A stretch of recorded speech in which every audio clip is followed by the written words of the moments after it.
लीजिए सर, हो गया। सब लिख दिया? वाह, अच्छा लगता है जब वाजपेयी जी का बेटा उत्तर पुस्तिका पूरी भर देता है। आशीर्वाद दीजिए गुरुजी, आशीर्वाद दीजिए। जो प्रश्न मेरे समक्ष सब रखने वाले हैं उसका उत्तर मैं अपने जीवन की पुस्तिका में भरूं, कुछ भी खाली ना रखूं।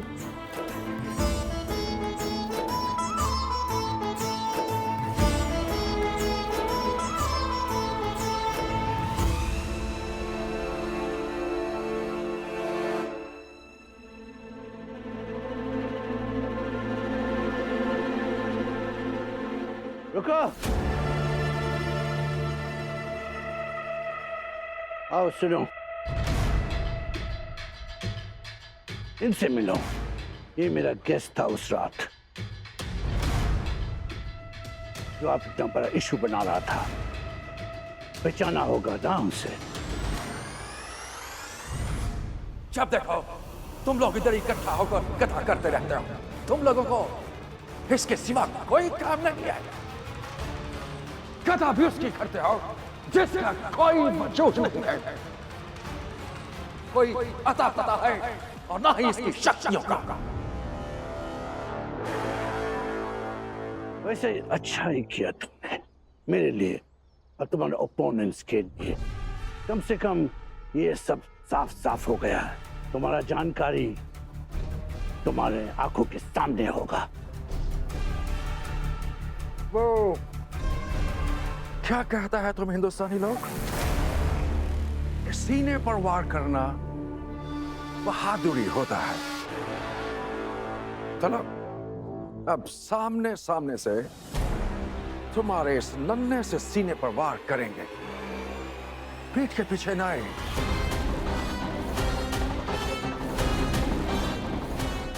एक बात बताओ,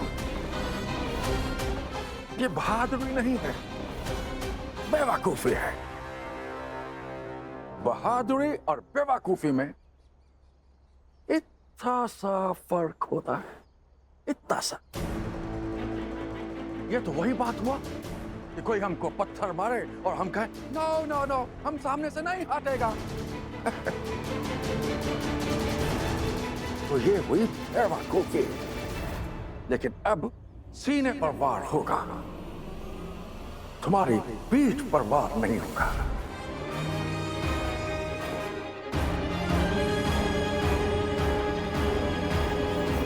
हम हिंदुस्तानियों के कायदे कानून से चलेंगे तो मन में डर नहीं होगा और हमारे यहाँ किए गए वादे और दिए हुए वचन पूरे किए जाते हैं। और हम हिंदुस्तानी एक और बात कहते हैं कि विद्यालय विद्या का मंदिर होता है। विद्या के मंदिर में पीठ और सीने की बात तो छोड़िए, वार करने की बात भी पाप है, क्योंकि यहाँ वार नहीं, जीवन का सार सिखाया जाता है।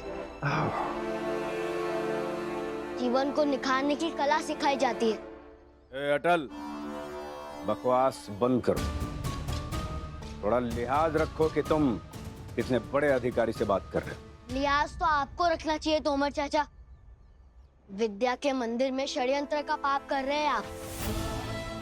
मैंने कहा था ना, पीठ और सीने पे वार करने की बात तो छोड़िए, यहाँ वार करना ही पाप है।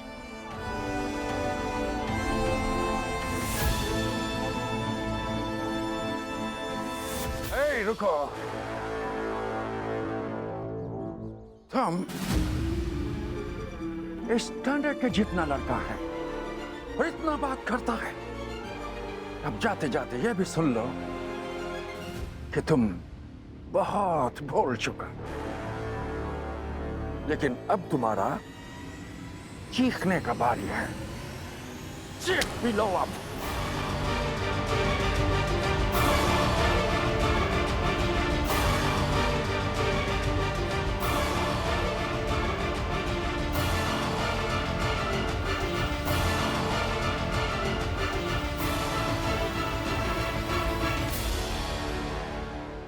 वाह, कैट। दर्द छुपाना भी और दर्द दबाना भी आता है तुम्हें, अपने पूर्वजों की तरह।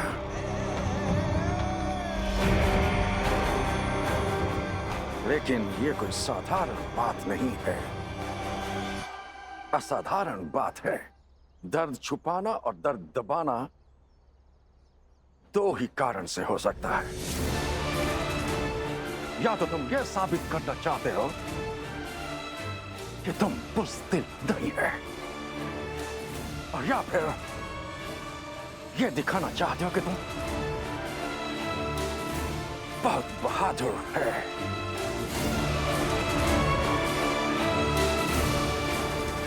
या फिर तुम्हारा शरीर सुन पड़ गया, तुम जिंदा नहीं हो। एक तीसरा विकल्प भी है मेरे पास। ऐसा भी तो हो सकता है कि मैं दिखा रहा हूं, मैं अंदर से जीवित हूं, और जब मेरे जैसे बच्चों से किसी की भी भिड़ंत होती है तो बच्चा समझकर हंसते हुए चले जाते हैं, लेकिन आप जैसे लोग मुझसे हर बार लड़ने आ जाते हैं।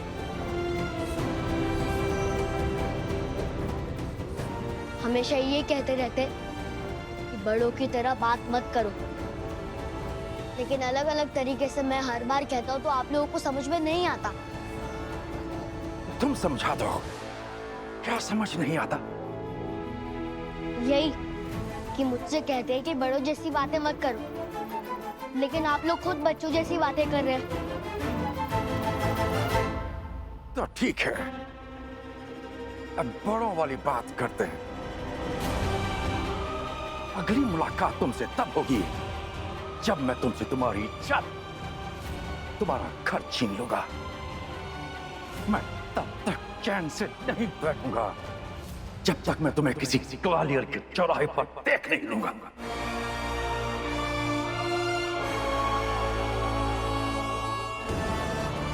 तब तक के लिए बाय बाय, सी यू सून।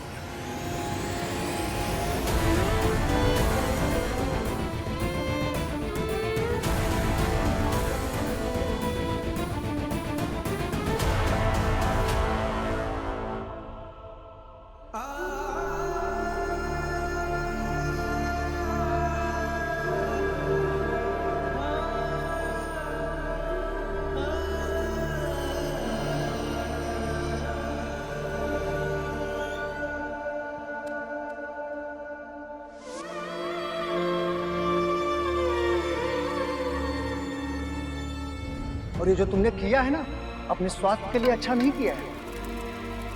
अपने नष्ट होने का मार्ग तुमने स्वयं ही ढूंढ लिया।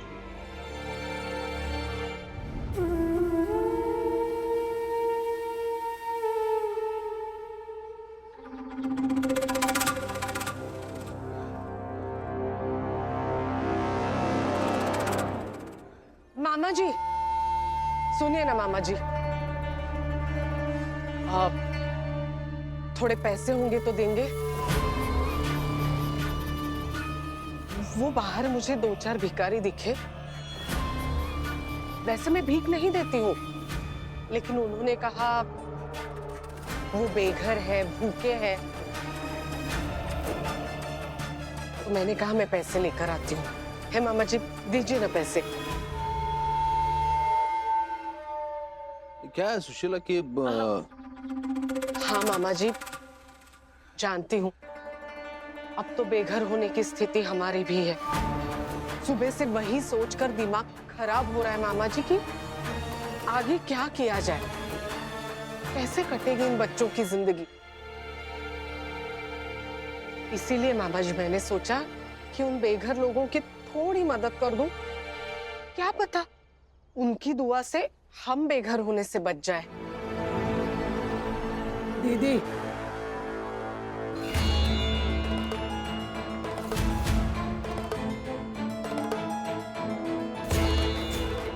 मौका मिलते ही ताने क्यों देती है दीदी आप? क्या लगता है आपको मैं समझती नहीं हूँ कि कौन क्या कर रहा है, क्या कह रहा है, क्यों कह रहा है। लेकिन बहू, इतनी समझदार हो तो ये भी जान लेती कि जो हो रहा था उसका नतीजा क्या होगा। मौके कई थे इस अनहोनी को रोकने के। अगले कदम पर क्या होने वाला है या अगर सोचा गया होता तो ये ना होता सब कुछ। और ये भी पूरी तरह से सच है कि तुम इतनी समझदार नहीं हो कि जो सामाजिक रूप से गलत हो रहा है उसे होने ना देती। जो सही है उस पर अमल करती, उसे सुधारने की कोशिश करती। बाबूजी आप भी? हाँ, मैं भी। और बहुत अच्छा नहीं लग रहा है, लेकिन अभी नहीं कहूंगा तो मेरे ऊपर पाप चढ़ेगा कि घर का सबसे बुजुर्ग होते हुए भी मैंने ये रोकने की कोशिश क्यों नहीं की, समय रहते किसी को सचेत क्यों नहीं किया।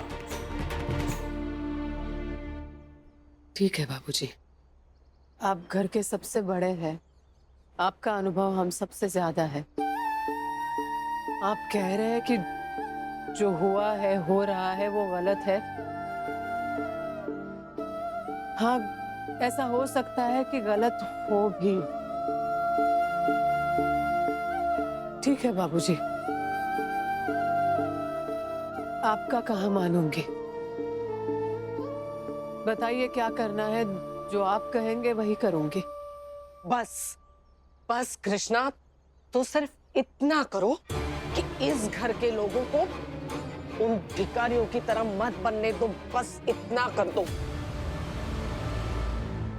अरे सब लोग बाहर आओ जल्दी, बहुत जरूरी बात है। बाहर आकर सुन लो।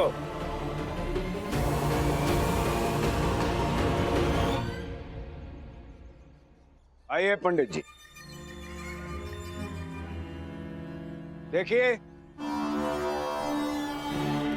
ये हमारे अफसर हैं। ये जो बात कहने वाले हैं उसे सुनते ही आप सबके कान खुद ब खुद खुल जाएंगे। ये हमारे ऑफिसर, इनके जिम्मे इस मोहल्ले का काम सौंपा गया है।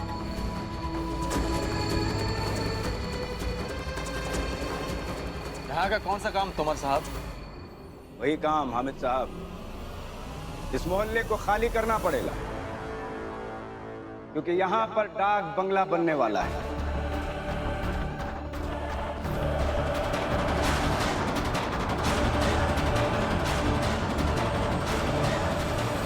ये समझ लीजिए कि ये इस मोहल्ले के हर घर के संगारक हैं और ये आपसे पहली और आखिरी बार बात करना चाहते हैं।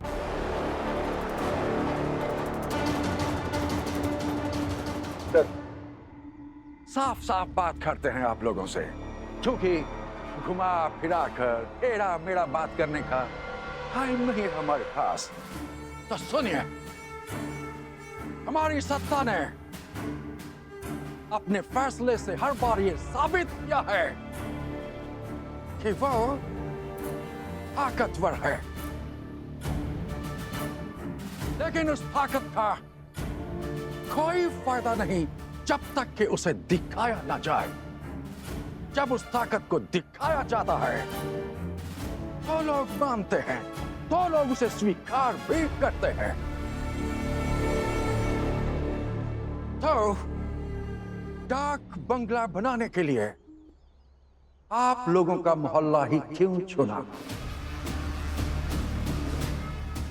आप सब लोग जानते हैं कि बिना रीजन के, बिना कारण के कुछ नहीं होता। तो आपका मोहल्ला ही क्यों चुना गया? क्या कारण है? तो वो कारण है एक अटल नाम का लड़का।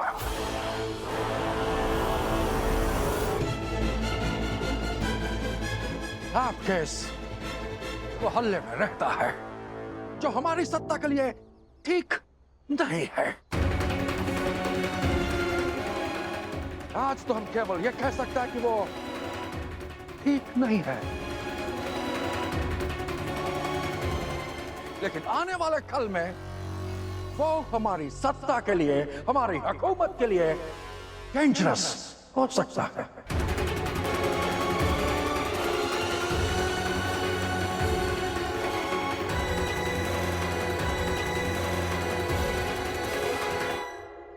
मैं हमेशा इस मोहल्ले के सभी लोगों को अपना समझता रहा।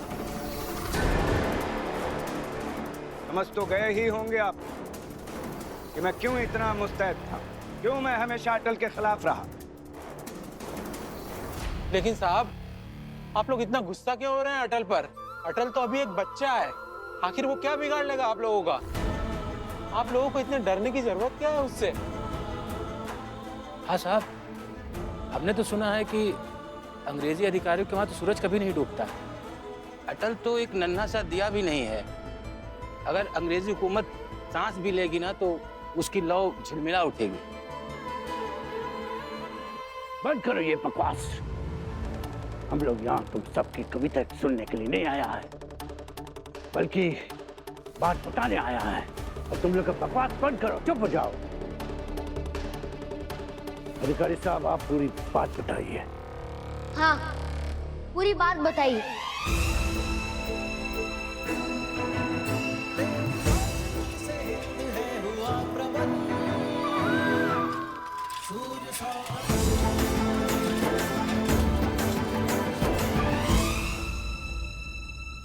तो पूरी बात सुनिए।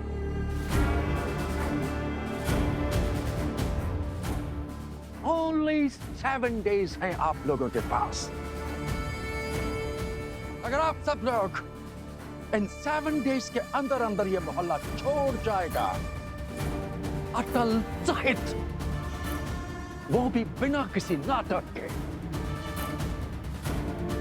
तो आप सब लोगों को मुआवजा मिलेगा।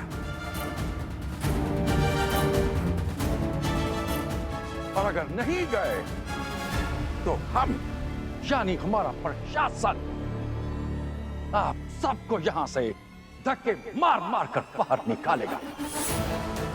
तो फिर उस मुआवजे के लिए लड़ते रहना मुकदमा, काटते रहना चक्कर कोर्ट कचहरी के।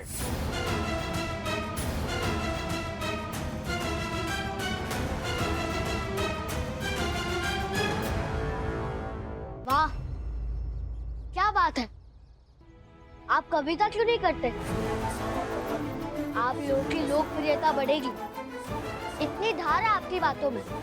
मतलब आप लोग हमें हमारे ही घर से निकाल रहे हैं और अब उफ तक ना कहें, विरोध ना करें। इसलिए जो घर की कीमत है उसे मुआवजा का नाम देकर हमें बरगलाया जा रहा है, डर दिखाया जा रहा है। लेकिन हम लोग नहीं डरेंगे, लालच में नहीं फंसेंगे हम लोग। कोई नहीं जाएगा यहाँ से। तो फिर घर और मुआवजा दोनों ही सबके हाथ से जाएगा।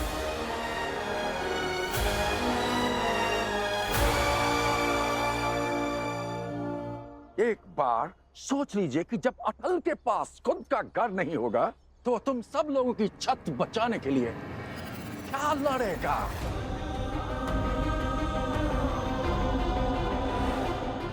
सोच लीजिएगा। वो क्या कहते हैं, आपस में विचार विमर्श कर लीजिएगा। अंडरस्टैंड?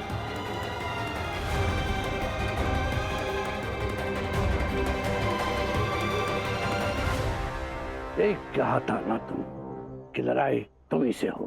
अभी हर जगह तुम हो। कर लो मजा।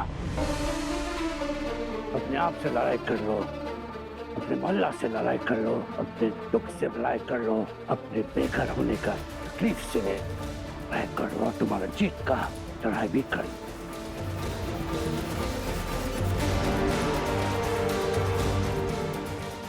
मैं देखता हूँ किस किस से लड़ाई करता है और कैसे करता है।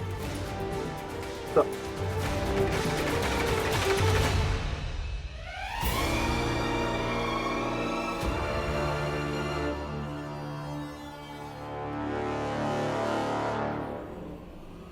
देखा सबने, क्या कह कर गए? अरे 7 दिन बीतने में 7 घड़ी भी नहीं लगेंगे।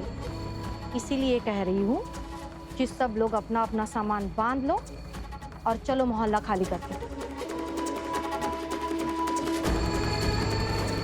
हम सबके जाने से ज्यादा जरूरी है अटल का इस मोहल्ले से जाना। नहीं जाऊंगा और ना ही आप में से कोई जाएगा।